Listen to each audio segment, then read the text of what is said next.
برادران ملت اسلامی، السلام علیکم ورحمۃ اللہ وبرکاتہ۔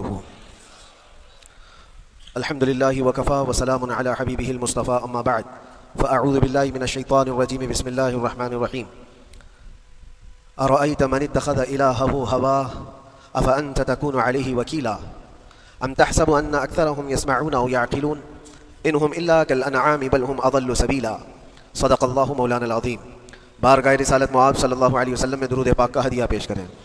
اللہم صلی علی سیدنا و مولانا محمد معدن الجود والکرم وآلہ واصحابہ الکرام وابنہ الکریم وبارک وسلم صلاۃ دائمۃ سرمدا ابدا۔ رب ذوالجلال قرآن عظیم میں یوں ارشاد فرماتا ہے، اے رسول کیا آپ نے نہیں دیکھا ان لوگوں کو جنہوں نے اپنی خواہشات کو اپنا خدا بنا لیا ہے، اپنی خواہشات کو اپنا معبود بنا لیا ہے، جو وہ چاہتے ہیں اسی کے پیچھے بھاگتے ہیں، اس کی عبادت کرتے ہیں۔ اور اللہ تعالیٰ فرماتا ہے، اے نبی کیا آپ ایسوں کی سفارش کریں گے اور ایسوں کے آپ وکیل بنیں گے جو اپنے خواہشات کے پجاری ہیں؟ اور اللہ فرماتا ہے ان میں سے تو اکثر ایسے ہیں کہ انہیں عقل نہیں ہے، وہ جانوروں سے بھی بدتر ہیں، جو اپنے خواہشات کے پیچھے بھاگ رہے ہیں۔ شیخ اعظم سیدنا محی الدین ابن عربی رحمۃ اللہ تعالیٰ علیہ، ان کی کئی چیزیں لوگوں میں ایسی بھی مشہور تھی کہ شیخ محی الدین ابن عربی ایسے ایسے الفاظ بول جاتے ہیں جو شریعت میں ہوتے نہیں ہیں، بہت سارے مسائل ان کے ہیں۔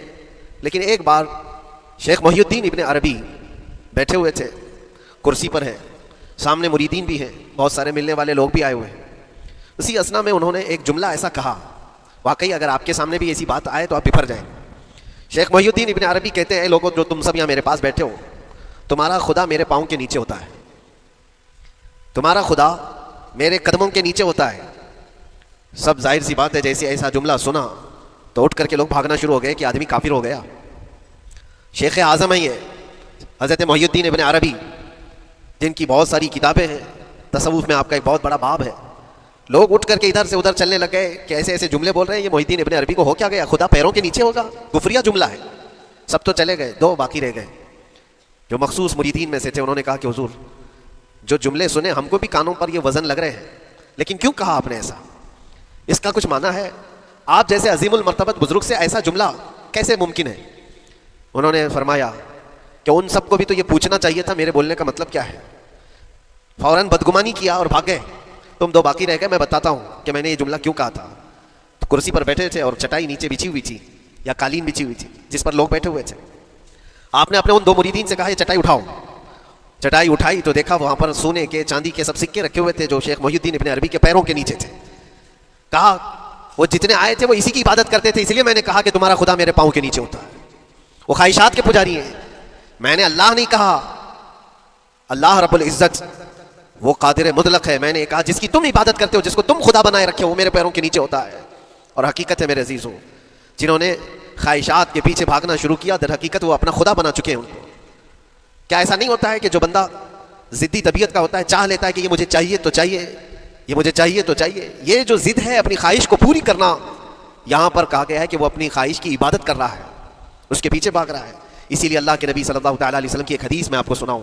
حضور اکرم صلی اللہ علیہ وسلم ارشاد فرماتے ہیں، لا یؤمن احدکم حتی یکون ہواہ تبعا لما جئت بہ۔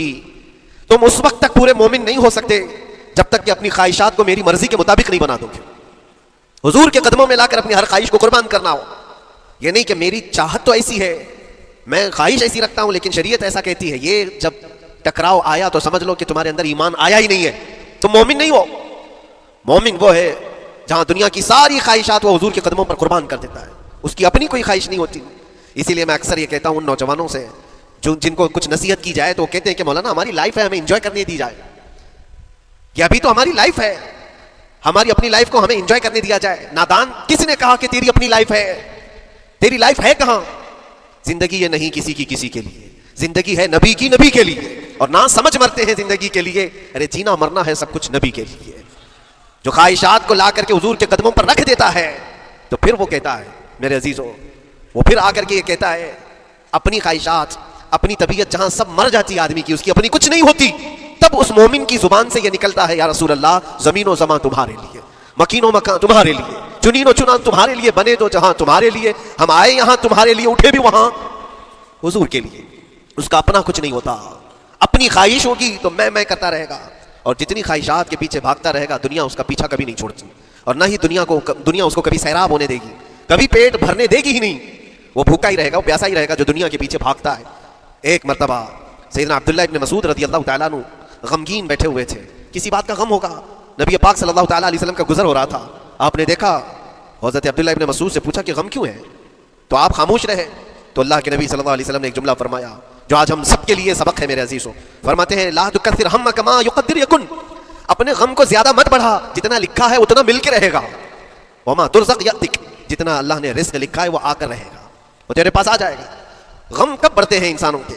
ہمارے اندر جو ٹینشن جس کو آپ کہہ رہے ہو, فرسٹریشن کہہ رہے ہو, یہ سب چیزیں انسان کی زندگی میں کب آتی ہیں؟ جب یہ اپنی لو اور اپنی خواہشات دنیا سے لگاتا ہے. خالق سے اگر لگاتا ہے تو پھر اس کے غم نہیں بڑھتے, بلکہ غموں کا مداوع ہے. اسی لیے بزرگوں نے فرمایا کہ اگر ٹینشن فری جینا چاہتے ہو تو انسانوں سے امیدیں کم کر لو, اللہ کی ذات سے یقین بڑھا لو, اس کی ذات سے یقین بڑھاؤ. ہم نے دیکھا ہے اپنی زندگی میں جس سے ہم ملتے رہے, جس سے کچھ خواہشیں رکھتے رہے, یا جس کے متعلق کچھ امیدیں وابستہ کر رکھی, یہاں امیدیں ٹوٹ جاتی ہیں, پھر انسان کا غم بڑھتا ہے, انسان مغموم ہو جاتا ہے. اللہ کی ذات سے جو وابستہ ہوا اور وہاں جو آس لگایا وہ ہر دن بشاشت کے ساتھ جیتا ہے, یقین کے ساتھ جیتا ہے. اسی لیے میرے عزیزوں, یہاں جس نے بھی اپنے خواہشات کو دنیا کے ساتھ لگایا ہے اسے کم کرنا ہے. لا تکثر ہمک ما یقدر یکن, اللہ کے نبی فرماتے ہیں اپنے غموں کو زیادہ مت کر, جتنا لکھا ہے اتنا تجھے مل کر رہے گا. اس دار فانی میں, اس عمل کی دنیا میں ہم نے اپنے بہت ساری چیزیں پھیلا رکھی ہیں. ایک چیز میں آپ کو بتاؤں کہ کبھی کبھار میں دیکھتا ہوں موبائل کو, اب سب کے ہاتھوں میں موبائل ہے, اور کبھی کبھار یہ اسٹک بھی ہوتا ہے. اچھی اچھی کمپنیوں کے موبائل بھی اسٹک ہو جاتے ہیں, یا تو کبھی بہت زیادہ بیٹری گرم ہو جاتی ہے اور موبائل بھی گرم ہونے لگتا ہے. پھر اس کا حل کیا ہے؟ ایکسپرٹ سے پوچھتے ہیں موبائل کبھی ہینگ ہو رہا ہے یا کبھی بہت بیٹری گرم ہو رہی ہے, اس کے ریزن کیا ہے؟ تو وہ ایکسپرٹ یہی بتاتے ہیں کہ اس کے اوپر اوور لوڈ ہو سکتا ہے, بہت زیادہ اس میں ڈاٹا جمع ہو چکا ہے اور پھر بیک گراؤنڈ میں ایکٹیو ہے بہت زیادہ, جس کی وجہ سے بیٹری ہارمفل ہے, بہت زیادہ گرم ہو جاتی ہے. یا تو پھر ایک ساتھ کئی چیزیں اس کے اندر ڈال دی جاتی ہیں تو اس کا پروسیس کم ہو جاتا ہے, اسٹک ہو جاتی ہے. یہ تو موبائل ہے جو تمہیں سکھا رہا ہے. یہی چیز ہے دنیا کے ہمارے اس لائف میں, ہماری زندگی میں بہت زیادہ چیزیں اگر دماغ میں آ جاتی ہیں تو پھر دماغ گرم بھی ہو جاتا ہے اور اسٹک بھی ہوتا ہے, ہر چیز سوچنے سے بھی آری ہو جاتا ہے, صحیح طریقے کے فیصلے نہیں لے پاتا. اچھا نقصان کیا ہے اس کا؟ سیم ہم نے موبائل ایکسپرٹ سے بھی پوچھا, جب موبائل بہت زیادہ گرم ہونے لگے یا اسٹک ہونے لگے تو اس کو کیا کرنا چاہیے؟ تو ایکسپرٹس بتاتے ہیں کہ اس کے ریڈیشن بہت زیادہ ہوتے ہیں اس وقت, اور یہ نقصان پہنچا سکتا ہے. جو استعمال کر رہا ہے اس کے دماغ پر بھی اثر کرے گا, آس پاس کے لوگوں پر بھی اثر کرے گا. ایک موبائل کے اوپر اگر زیادہ لوڈ آ جائے تو اس کے ریڈیشن آس پاس سب کو خراب کرتے ہیں. یہی حال انسان کی زندگی کا ہے. تمہارے دماغ کے اوپر اگر غم زیادہ بیٹھ گئے اور بہت زیادہ دماغ حاوی ہو گیا تو خود کا تو نقصان کرو گی ہی, آس پاس جتنے ہیں سب کا نقصان کرو گے. تمہاری وجہ سے تمہارے ماں باپ بھی پریشان, تمہاری اولاد, تمہارے بیوی بچے سب اس پہ ان سب چیزوں میں ملوث ہو جاتے ہیں. اب اس کا علاج کیا ہے؟ کہا گیا موبائل کو آف کر دو, ڈیٹا کم کر دو, اس کے اندر سے کچھ چیزیں ڈیلیٹ کر دو, پھر یہ اپنے نارمل حالت میں آ جائے گا. سیم آپ کے لیے بھی ہے, دماغ میں دنیا کے بہت سارے فطور بھرے ہو تو تھوڑی چیزیں ڈیلیٹ کر دو, تھوڑے دنوں کے لیے اپنی اس ایکٹیو لائف کو روک دو اور آ جاؤ اللہ کی بارگاہ میں اور آنکھ بند کر کے اس کی طرف لو لگاؤ. اس لیے کہ ہماری بیٹری جو چارج ہوگی وہ خالق کائنات سے ہی ہوگی, بنانے والا ہی بہتر جانتا ہے اس کی زندگی کس چیز سے چلتی ہے. اور اسی لیے کہا ہے امام غزالی رحمۃ اللہ تعالیٰ علیہ فرماتے ہیں جو بندہ اللہ کے ذکر سے کئی دن تک غافل ہوتا ہے تو مردہ لاش ہے جو چل رہا ہے, بازاروں میں جو چل پھر رہا ہے, ذکر الہی نہیں کرتا تو اس کی روح ختم ہونے کے قریب آئی ہے, یہ زندہ لاش ہے. یہاں زمانے ہو گئے, مہینوں بیت گئے, برسوں ہو جاتے ہیں, کتنے دن ایسے ہیں آپ نے اللہ کے ذکر کے لیے الگ سے وقت نکالا ہو, کہاں ہے وقت؟ نماز بھی ایسے پڑھ کر کے بھاگ جاتے ہیں جیسے لگتا ہے کہ کوئی چیز ہمارے اوپر سوار تھی جلدی سے ہٹا دی اور بھاگ گیا. نہیں میرے عزیزوں, ہماری روح جب بیمار ہوتی ہے, ہماری روح کو جب بھوک لگتی ہے تو اللہ کے ذکر سے اس کا علاج بھی ہوتا ہے اور اس کو رزق بھی ملتا ہے, لیکن ہم رزق دیتے ہی نہیں. کبھی آپ نے دیکھا ہماری باڈی کو, صبح ناشتہ نہ کرو, دوپہر میں کھانا نہ کھاؤ تو شام تک ہمارا جسم ہچکولے لینے لگتا ہے, چکر آنے لگ جاتے ہیں. کیوں؟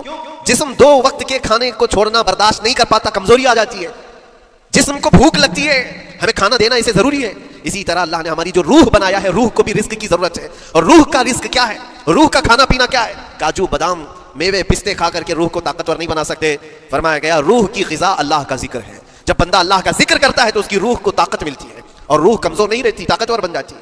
عزیزان گرامی وقار, پھر میں خلاصتاً یہ بات کہوں گا کہ ہم نے دنیا میں اتنی ساری چیزیں پھیلا لی ہیں, اتنے سارے, جس کی وجہ سے غموں کا بوجھ ہمارے دماغ پر طاری ہے. اور ایک وقت وہ آئے گا جب ساری چیزیں چھوڑ کر کے فوراً بھاگنا پڑے گا, نکلنا پڑے گا. کچھ لوگوں کے متعلق کہا گیا ہے کہ روح نکلنے کے وقت اس کو بہت تکلیف ہوتی ہے, سب کے لیے نہیں. کچھ ایسے لوگ ہیں جن کے روح نکلنے کے وقت درد زیادہ ہوتا ہے, تکلیف زیادہ ہوتی ہے مرنے کے وقت. پوچھا گیا کیوں؟ کہا کہ یہ روح جو ہے اس کی ساری بنائی ہوئی چیزوں میں اٹکی ہوئی ہے, اس کی اولاد میں بھی ہے, اس کے مال میں بھی لگی ہوئی ہے, اس کے گھر میں بھی لگی ہوئی ہے, اس کے جائیداد میں بھی لگی ہوئی ہے. روح جب نکل رہی ہوتی ہے ان سب چیزوں سے بھی نکل رہی ہے. جہاں جہاں اس کی خواہشات لگی ہوئی تھی سب جگہ سے کھینچا جا رہا ہے, تو درد بڑھتا چلا جاتا ہے, تکلیف بڑھتی چلی جاتی ہے. اور پھر وہ جب دیکھ رہا ہوتا ہے خالی ہاتھ جا رہا ہو, تکلیف زیادہ ہوتی. اسی لیے میرے عزیز اللہ کے نبی صلی اللہ تعالیٰ علیہ وسلم کا جب آخری وقت آیا, آپ کے وصال کا وقت آیا, حضور نے اپنی بیویوں کو بلایا, ازواج مطہرات کو بلایا اور پوچھا کہ کس کے پاس کتنا سونا ہے, کتنا زیور ہے. ازواج مطہرات نے کہا میرے پاس اتنا ہے, ان کے پاس اتنا ہے. سب نے اپنے چاندی سونے کے زیورات لا کر پیش کر دیا. حضور پاک صلی اللہ علیہ وسلم نے فرمایا اے میری بیویوں, اے میری ازواج, اگر تم چاہو تو یہ سب اللہ کی راہ میں خیرات کر دو, اللہ کی راہ میں اس کو وقف کر دو, خیرات کر دو. بیویوں نے پوچھا یا رسول اللہ صلی اللہ علیہ وسلم کیا آج سے سونا چاندی پہننا حرام ہو گیا ہے, کیا ہمارے لیے ناجائز ہو گیا ہے؟ نبی پاک صلی اللہ علیہ وسلم نے فرمایا نہیں, زینت تو تمہارے لیے ہے, سونا اور چاندی تمہارے لیے ہے, حرام نہیں ہے, ناجائز نہیں ہے. لیکن میں دیکھ رہا ہوں میری زندگی کا آخری وقت آ گیا, میں رب ذوالجلال کی بارگاہ میں جانے والا ہوں, میں یہ چاہتا ہوں کہ اس حال میں دنیا سے جاؤں کہ میرے گھر میں سونا چاندی کا کوئی ٹکڑا پڑا ہوا نہ ہو اور اللہ کی بارگاہ میں فقیر اٹھایا جاؤ.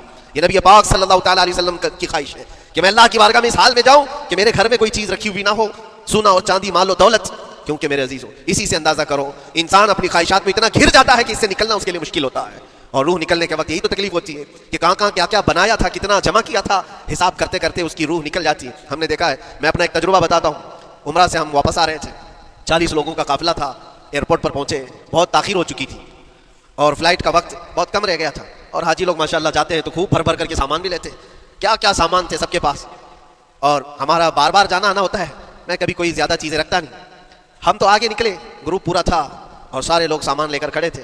وقت گزرتا گیا, فلائٹ جہاں چیک ان ہو رہا تھا سامان, انہوں نے کہا کہ 25 کلو سے زیادہ کا الاؤڈ نہیں ہے, اور یہاں 40 کلو لے کر بیٹھے ہوئے تھے. میرا تو تھوڑا سا لے لے, تیرا تو تھوڑا سا لے لے, ایک دوسرے کو پیش کر رہے ہیں. 3-4 لوگوں نے تو مجھے پکڑایا کہ آپ کے پاس سامان کم ہے مفتی صاحب, آپ تھوڑا سا ہمارا لے لو. جس کا لے سکتے تھے لے لیا. پھر اس کے بعد 1 گھنٹے سے کم ٹائم بچا تھا, انہوں نے کاؤنٹر کلوز کر دیا. میں نے دیکھا 20 سے 25 حاجی ایسے ہیں جن کا سامان بکھرا ہوا ہے, اور کیا لے جا سکتے ہاتھ میں, وہ بھی 7 کلو 8 کلو اتنا ہی تھا. ان کی خواہشات میں دیکھ رہا تھا, کوئی مسلح اٹھاتا ہے, کوئی کھجور اٹھاتا ہے, کوئی کہتا ہے نہیں میرے بچوں کے لیے کھلونے لیا تھا اس کو لے لیتا ہوں. وہ لے لو تو مسلح چھوڑنا پڑتا ہے, یہ لے لو تو کھجور چھوڑنا پڑ جاتا ہے. کسی نہ کسی طرح سے وہ لوگ آخری وقت 2-4 چیزیں لے کر کے نکل رہے تھے, اور بکھرا ہوا پورا سامان ایئرپورٹ پر ایسے ہی موجود تھا.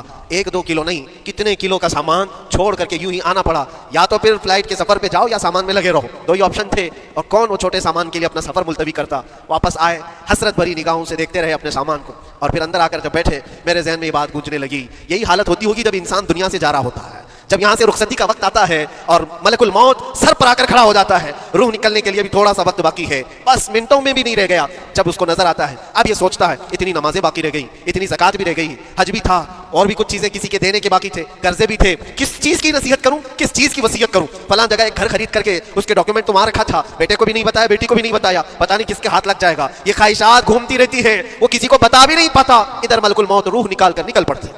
یہ انسان کی شارٹ لائف ہے, مختصر سی زندگی ہے جہاں یہ خواہشات دھری کی دھری رہ جاتی ہیں. اسی لیے شیخ سعدی نے بہت اچھی بات فرمائی. ایک بادشاہ نے اعلان کیا تھا اپنے وزیروں میں سے ایک کو, اس سے بہت خوش ہوا اور کہا جا آج تجھے میں اتنی جائیداد دوں گا, اتنی زمین, اتنی پراپرٹی دوں گا جتنا تو اپنے ہاتھ میں ایک لکڑی لے کر گھیر دے گا, جتنی زمین تو گھیرے گا اتنی تیرے نام لکھ دوں گا. لیکن اس کے لیے ایک شرط ہے, صبح یہ لکڑی لے کر تو راؤنڈ مارنا اور اتنا گول سرکل بنانا سورج ڈوبنے سے پہلے تک, جتنی زمین گھیر لے گا وہ پوری تیرے نام پر. اس نے سوچا کہ اتنی بڑی زمین میں گھیر سکتا ہوں ایک پورے دن. میاں ممبئی والے اچھی طرح جانتے ہیں 4x4 کی جگہ مل جائے تو یہاں کتنی بڑی غنیمت ہوتی. اور اس بندے کو بادشاہ نے کہا لکڑی ہاتھ میں لے لے اور لکیر کھینچ, شام ہونے سے پہلے جتنا کرے گا پورا تیرے نام پر. وہ نکلا, اور جب لکیر کھینچتے جب چلنے لگا, پیچھے مڑ کے دیکھتا تھا بہت لمبی ہو گئی ہے, اتنی زمین میرے نام پر ہونے والی ہے. دوپہر ہو گئی, وہ واپس آنا نہیں چاہ رہا ہے, واپس آ کر کے سرکل پہ ختم تو کرنا ہے جہاں سے شروع کیا تھا. سوچتا اور تھوڑا کرتے کرتے وہ اثر ہو گئی اس کی. اب اس کو لگا کہ واپس پلٹنا چاہیے. کئی کلومیٹر ہو گئے تھے, اتنے کلومیٹر کی زمین اب وہ اپنے نام پر کروانے والا تھا. لیکن جب واپس پلٹنے کا وقت آیا, سانس پھولنے لگ گئی, کیونکہ صبح سے چل رہا ہے, کھایا بھی نہیں ہے, پیا بھی نہیں ہے, جس چیز کو جمع کرنے کے لیے دوڑتا رہا. اب سورج پیلا پڑ گیا, ڈوبنا کے وقت قریب آنے لگا تو اب بھاگنا شروع کیا. بادشاہ اور اس کے وزیر انتظار کر رہے تھے کہ یہ لوٹے گا بھی. اب دیکھا بڑی دور سے یہ دوڑتا آ رہا ہے اپنی لکیر زمین پر کھینچتے ہوئے کہ جلد سے جلد اپنے اس پوائنٹ پر پہنچ جاؤں جہاں سے شروع کیا تھا. سانس پھولنے لگ گئی, دوڑتے ہانپنے لگ گیا. سورج ڈوبنے کے قریب آ گیا, آخری کرنیں باقی تھی اور اس کا پوائنٹ بھی قریب آ گیا تھا. دوڑتے دوڑتے کسی طرح سورج غروب ہونے سے پہلے پہنچ گیا وہاں پر، لیکن کثرت سے بھاگنے کی وجہ سے ٹھوکر کھا کر کے گر گیا اور اپنے اس پوائنٹ پر لکڑی لا کر کے جمع کر دیا. بہت بڑا سرکل، بہت بڑی لکیر کھینچا تھا، لیکن ایسا گرا کہ دوبارہ اٹھ نہیں سکا. جب سپاہی اٹھانے کو آئے تو اس کی موت ہو چکی تھی، اس کی روح نکل چکی تھی. اتنا دوڑا تھا اس کی روح نکل گئی. بادشاہ نے کہا اس نے صبح سے لے کر شام تک اپنے نام جائیداد کرنے کے لیے اتنی دوڑ لگائی، بہت لمبی لکیر کھینچا، اتنی بڑی پراپرٹی اس کے نام پر ہوتی، لیکن عقل مند دانشور تھا بادشاہ. اس نے کہا جہاں یہ گرا ہے وہیں اس کو دفن کرو. اور اس کے بعد اس کی قبر پر لکھا گیا تھا کہ اس کو ضرورت اتنے 2 گز زمین کی تھی، دوڑتا کتنا لمبا رہا، صبح سے شام تک اتنی لمبی لکیر کھینچ لیا، لیکن سونے کے لیے اس کو جو جگہ چاہیے تھی وہ بس اتنی ہی سی تھی، وہ 6 فٹ کی جگہ. عزیزان گرامی، یہ ایک زندگی کے کسی کا حادثہ ہو سکتا ہے، لیکن میں نے دیکھا ہے کہ تقریباً سب کی لائف میں یہی ہے. ہم اپنی خواہشات کے پیچھے اتنی تیز دوڑتے رہتے ہیں، لیکن جس چیز کی ہمیں ضرورت ہے اس کی طرف ایک بار بھی نظر نہیں کرتے. کون سی چیز ہے جس کی ہمیں ضرورت ہے؟ وہ ہمیشہ کی زندگی آخرت کے لیے جو چیز چاہیے وہ اللہ کا ذکر ہے، اور رب ذوالجلال کی ذات پر یقین اور توکل ہے. آج اللہ نے صحت و سلامتی کے ساتھ زندگی دی ہے تو وقت نکالو اور بارگاہ رب العزت میں آ جاؤ. میرے عزیزوں، آخری بات عرض کرتا ہوں، خواہشات جہاں ختم ہونی چاہیے وہ کیسی ہے، وہ کیسے ہے؟ اللہ کے نبی صلی اللہ تعالیٰ علیہ وسلم مجلس میں بیٹھے، ایک صحابی کا مسئلہ تھا. ایک صحابی کا مسئلہ ایسا تھا کہ وہ صبح جلدی دوڑ کر کے چلے جاتے تھے. صحابہ نے ان کی شکایت کی کہ یہ فجر میں اتنی جلدی چلے جاتے ہیں کہ کسی سے ملتے ہی نہیں. حضور نے پوچھا کہ وجہ کیا ہے؟ ان سے پوچھا گیا تو انہوں نے کہا یا رسول اللہ صلی اللہ علیہ وسلم، میرا گھر ایک یہودی کے گھر سے لگا ہوا ہے، اور یہودی کے گھر پہ ایک کھجور کا درخت ہے جس کی شاخیں میری آنگن میں بھی آتی ہیں، اور پکی کھجوریں صبح صبح میرے آنگن میں گر جاتی ہیں. میں اس لیے جلدی دوڑ کر کے جاتا ہوں، میرے بچے اٹھنے سے پہلے وہ کھجوریں جمع کر کے میں اس یہودی کو دے دوں کہ کہیں انجانے میں میرا کوئی بچہ وہ کھجور کھانا لے. ہمارے لیے وہ حلال نہیں ہے. یہ صحابی رسول کا عمل تھا. اللہ کے نبی صلی اللہ علیہ وسلم نے فرمایا اپنے بچوں کو حلال کھلانے کے لیے اتنی فکر، اتنی فکر. عزیزان گرامی وقار، اب سنیے، یہ تو حالات ایسے ہو گئے یہاں بڑے بڑے درخت ہی نگل گئے، کھجور تو چھوڑے، بیکار بھی نہیں، حرام چیزوں کے اوپر تو کئی لوگوں کی زندگیاں آباد.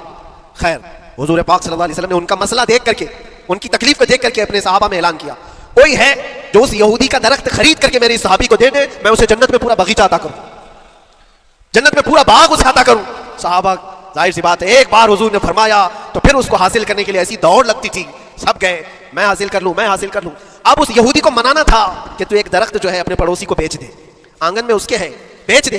اب اس کو لگا کہ ان لوگوں کی ضرورت ہے، مجبوری ہے، تو وہ بھی اکڑ کر بیٹھا کہ مجھے بیچنا نہیں، مجھے دینا نہیں. اب سنیے میرے عزیزوں، مدینے میں ایک صحابی ہیں ابو دحداح، اللہ اکبر، کبھی میں پڑھتا ہوں تو حیرت ہوتی ہے. ابو دحداح مدینے کے اس صحابی کا نام ہے جن کا باغیچہ پورے مدینے میں سب سے مشہور ہے، ان کی کھجوریں سب سے مہنگی کھجوریں. اوالی مدینہ آج بھی مشہور ہے جہاں کی اجوا کھجوریں بہت پسند کی جاتی ہیں. ابو دحداح کا باغیچہ بنا ہوا تھا، بڑا خوبصورت تھا، لوگ مثال لیتے تھے، تعریفیں کیا کرتے تھے، ابو دحداح کا باغیچہ مدینے میں سب سے قیمتی باغیچہ ہے. ابو دحداح حضور کی بارگاہ میں آتے ہیں، کہتے ہیں یا رسول اللہ صلی اللہ علیہ وسلم، اگر میں اس ایک درخت کو خرید کر کے وقف کر دوں تو کیا میرے آقا مجھے بھی ملے گا جنت میں؟ اللہ کے نبی نے فرمایا جو میں نے وعدہ کیا ہے وہ تجھے بھی عطا کیا جائے گا. ابو دحداح کہتے ہیں اس یہودی کے پاس سیدھے آتے، کہا کہ تو ایک درخت بیچ دے گا، بدلے میں تجھے بہت اچھی قیمت دیتا ہوں. اس نے کہا کیا دو گے؟ کہا مدینے میں ابو دحداح کا باغیچہ تمہیں پتا ہے؟ اس نے کہا ہاں جانتا ہوں، جانتا ہوں، نام بہت سنا ہوا ہے. کہا وہ پورا باغیچہ اس ایک درخت کے بدلے دے دیا جائے گا، ایک درخت کے بدلے دے دیا جائے گا. اس یہودی نے کہا کیا مذاق کر رہے ہو؟ یہ کیا مذاق ہے؟ میرے آنگن میں اگے ہوئے ایک درخت کی وجہ سے ابو دحداح کا اتنا قیمتی باغیچہ دے دیا جائے گا، یہ کیسے پاسبل ہے؟ اس صحابی نے کہا اللہ کے نبی کی بات ہے، ہم مذاق نہیں کرتے، ہمارے لیے وہ ایک باغیچہ کیا ایسے 70 باغیچے ہوں، نبی پاک کی بات پر ہم سب عطا کر دیں، سب ہم وقف کر دیں. اس یہودی نے کہا کہ ان کی تو مت ماری گئی ہے مسلمانوں کی، یہ دیکھو اپنے نبی کی بات پر اتنا قیمتی باغیچہ مجھے دینے کو تیار ہے. اور پھر اس نے سوچا سودا بھی تو اچھا ہی ہے، باغیچہ تو ملے گا ہی، لیکن جو میں درخت بیچ رہا ہوں یہ جائے گا کہاں؟ یہ بھی تو میرے آنگن میں ہی رہنے والا ہے. درخت اگر کوئی خرید لیا تو ایسا تو نہیں ہے کہ یہ درخت وہاں جائے گا، یہ تو میرے آنگن میں ہی ہے. سودا کر لیا. کہا بات اگر سچی ہے تو میں یہ درخت اپنے پڑوسی کو جو تمہارا دوست ہے مسلمان اس کو دے رہا ہوں، بدلے میں مجھے ایک باغیچہ دے دو. ابو دحداح نے اسی وقت لکھ کر کے دے دی، یہ باغیچہ تیرے نام کا ہے. سوچو میرے عزیزوں، جس کو سینچا ہو محنتوں سے، جس باغیچے کو سجایا ہو، وہ راستے میں کھڑے ہو کر کے اس کا سودا کر رہے ہیں، کس بات پر؟ حضور پاک کی بات تھی، رسول اللہ کا فرمان تھا. آئے ان کی بیوی ان کے بچے باغیچے میں ہی گھر بنا ہوا تھا، نہایت ٹھنڈا گھر ہوا کرتا تھا، وہ لوگ سکون کے لیے وہاں بیٹھتے تھے. ابو دحداح اپنے باغیچے کے دروازے پر آئے، پھاٹک پر، اندر نہیں آتے، باہر کھڑے ہو کر کے اپنی بیوی کو پکارتے. ام دحداح پوچھتی ہے، وہ آواز آتی ہے کیا وہ اندر کیوں نہیں آتے؟ باہر کھڑے ہو کر ابو دحداح کہتے ہیں بیگم باہر آ جا، یہ باغیچہ بک چکا ہے، اب ہمارا نہیں ہے، سامان لے، بچے لے اور باہر آ جا.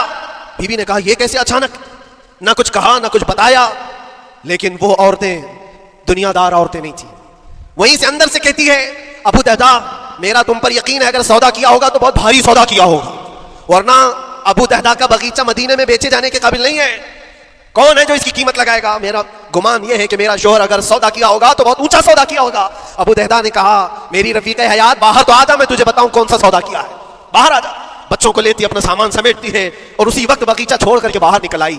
ابو دہدا سے پوچھتی ہے یہ اچانک سودا کرنے کی کیا ضرورت پیش آئی؟ یہ اس طرح سے اچانک تم نے سودا کر لیا اور مجھے باہر بلایا؟ کیا سودا کیا؟ کتنے پہ بیچا؟ ابو دہدا نے کہا میرے ہاتھ میں پیسہ تو 1 روپیہ نہیں، 1 درہم نہیں ہے. کہا پھر کتنے میں بیچا؟ کہا اندازہ بھی نہیں کر سکتی. اللہ کے نبی نے فرمایا میرے اس صحابی کے لیے جو ایک درخت خرید کر کے دے دے اسے میں جنت کا باغیچہ عطا کروں گا. میں نے اپنے دوست مسلم بھائی کے لیے اس کا درخت خرید کر کے وقف کیا ہے اور بدلے میں اس یہودی کو یہ باغیچہ دے دیا ہے.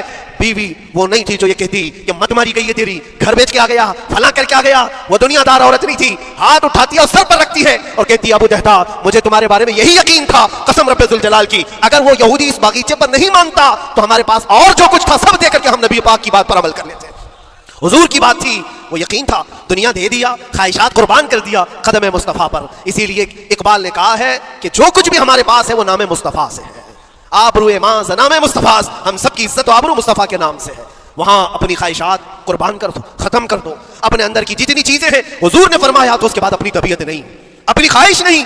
تم اپنے گھر پر سوچتے بیٹھے رہو گے کہ میرا گھر کیسے، میری بیوی کیا بول رہی ہے، میرا باپ کیا بول رہا ہے، میری ماں کیا بول رہی ہے. نہیں، وہ صحابہ کی زندگی یہ تھی دنیا کیا بول رہی ہے اس سے ہمیں مطلب نہیں، میرے مصطفیٰ کیا فرما رہے ہیں. اپنی خواہشات وہاں پر. حضرت انس بن نزیر ایک صحابی ہیں، وہ حضور صلی اللہ تعالیٰ علیہ وسلم کے بڑے رازدار صحابی تھے. حضور ان کے گھر پر موجود ہے. مکہ سے ایک لیٹر آیا، جنگوں کی وہ لوگ تیاری کر رہے تھے. اور انس بن نزیر کون ہے؟ یہ ان کی بیوی جو تھی انس بن نزیر کی، اپنی بیوی سے بہت محبت کرتے تھے، بلکہ عشق کرتے تھے، عشق کرتے تھے اپنی بیوی سے. اور عشق میں ان کی شادی بھی ہے، اپنی بیوی کو بہت چاہتے تھے. اب سنو، مصطفیٰ کریم صلی اللہ علیہ وسلم انس بن نزیر کے گھر پر ہے. مکہ سے ایک قاصد آیا اور رازدارانہ طور پر ایک خط دیا. کہا مکہ والے جنگوں کی تیاری کر رہے. حضور نے خط کو پڑھوایا اور انس بن نزیر سے کہا انس یہ بات تیرے اور میرے بیچ میں راز ہے، کسی سے نہیں کہنا، جب تک میں نہ کہوں اس خط کا ذکر کسی سے نہ کرنا. انس بن نزیر نے کہا اے اللہ کے نبی آپ کا حکم، اس کے بعد میری زبان نہیں کھلے گی. خط کو بند کر دیا، رکھ لیا. حضور جب تشریف لے گئے گھر سے، ان کی بیوی، ان کی محبوبہ، ان کی رفیق حیات جس کو بہت زیادہ چاہتے تھے آئی. کہا انس رسول اللہ گھر پر آئے تھے، کچھ راز کی بات چل رہی تھی، کیا بات چل رہی تھی؟ انس بن نزیر نے کہا دیکھ میری بیگم، محبت اپنی جگہ پر، وہ میرے مصطفیٰ کا راز وہ میں نہیں شیئر کر سکتا، وہ نہیں بتا سکتا. بیوی ہنس کر کہتی تم نہیں بتاؤ تو کوئی بات نہیں، میں نے تو دیوار کے پیچھے سے سن لیا ہے، مکہ والے جنگوں کی تیاری کر رہے ہیں، خط آ گیا ہے. انس بن نزیر نے اپنی بیوی سے اتنی بات سنی، سیدھے جا کر کے گلا پکڑ لیا، گردن کو دبوچ دیا اور کہا اس وقت تک میں تیری گردن نہیں چھوڑوں گا جب تک میرے مصطفیٰ کا فرمان نہ آ جائے. گردن پکڑ لیا اس عورت کی جس کو سب سے زیادہ یہ چاہتے تھے. لے آئے حضور کے پاس. کہا یا رسول اللہ معاف کر دیں، آپ کا راز تھا، میں نے تو نہیں بتایا، مگر میری بیوی نے دیوار کے پیچھے سے سن لیا اور اس لیے میں اس کی گردن پکڑ کر کے لایا ہوں کہ کہیں میں مجرم نہ بن جاؤں، نبی پاک کا راز افشا کرنے والا میں مجرم نہ بن جاؤں. آقا اگر آپ حکم فرمائیں تو میں اس کو ختم کر دوں یا اس کو طلاق دے کر کے آزاد کر دوں، آپ کے فرمان پر میں کامل عمل کر سکوں. اللہ کے نبی نے فرمایا انس چھوڑ دے گردن، جس طرح تو ہمارے راز کی حفاظت کرتا ہے یہ میری صحابیہ ہے، یہ بھی میرے راز کی حفاظت کرے گی. اس کے بعد ہاتھ چھوڑ دیا اور اپنی بیوی سے کہا کہ دیکھ میری محبت میرا عشق اپنی جگہ پر، بات جب مصطفیٰ کی آئے گی پوری کائنات کو میں چھوڑ دوں گا، میرے مصطفیٰ کی بات کو عمل کروں گا. اور اس بیوی نے بھی یہی کہا انس اگر تو مجھے راز بتا دیتا حضور کا، عشق میں ڈوب کر کے، محبت میں ڈوب کر کے، تو جو گلا تو نے میرا پکڑا کل میں تیرا گلا پکڑ کر حضور کے پاس لاتی کہ حضور یہ آپ کی غلامی کے قابل نہیں ہے. یہ ان کا کمال درجے کا ایمان تھا، اپنی خواہشات کو قربان کر دیا. ایک مدینے کی خاتون ایسی ہے سب سے زیادہ حسین و جمیل لڑکی ہے، حضور کے پاس ایک حبشی کالے رنگ کے صحابی ہیں. آئے کہا یا رسول اللہ مجھ سے کوئی شادی نہیں کرتا. حضور نے فرمایا کہ جا میں تیری شادی کے لیے ایک جگہ پر پیغام بھیجتا ہوں. اور بھیجا اس لڑکی کے گھر. انصاری صحابی کی ایک لڑکی اتنی خوبصورت ہے مدینے میں، ان کے گھر بھیجا. یہ تو حبشی قسم کے تھے. یہ ایک پیغام لے کر کے جب آئے، ماں باپ باہر بیٹھے ہوئے، لڑکی اندر ہے. ماں باپ نے دیکھا کیوں آئے ہو؟ کہا میں پیغام لے کر آئے. کس چیز کا؟ آپ کی بیٹی سے نکاح کا. کس نے بھیجا؟ کہا اللہ کے رسول نے. ماں اور باپ ہے، شکل و صورت ایک ہی اور ان کی حسینہ بیٹی. کہا ٹھیک ہے تم جاؤ واپس، ہم حضور سے بات کر لیں گے. اتنا ہی کہا، ٹال دیا ہوگا. وہ صحابی جو آئے تھے کالے رنگ کے، انہوں نے کہا یہ تو روز کی بات تھی، ہر جگہ ریجیکٹ ہوتا ہی تھا، میرے لیے تعجب کی بات نہیں تھی، میں تو واپس آیا حضور کے پاس. ہوا گھر میں کیا، اندر جوان لڑکی جو گھر میں موجود تھی گھر آئی. کہا ماں باپ سے پوچھتی ہے کہ ماں کون آیا تھا؟ کہا ایک نوجوان نکاح کا پیغام لے کر کے. اس خاتون نے کہا، لڑکی نے کہا آپ نے کیا کہا؟ کہا ہم بعد میں بات کر لیں گے. کہا آپ کو اندازہ نہیں آپ نے کتنی بڑی خطا کی ہے، اللہ کے نبی کا فرمان آیا تھا اور آپ نے ٹال دیا. میں تیار ہوں اس کے ساتھ نکاح کرنے کے لیے، نبی پاک کا حکم ہے. ماں باپ نے کہا بیٹا تو نے دیکھا ہے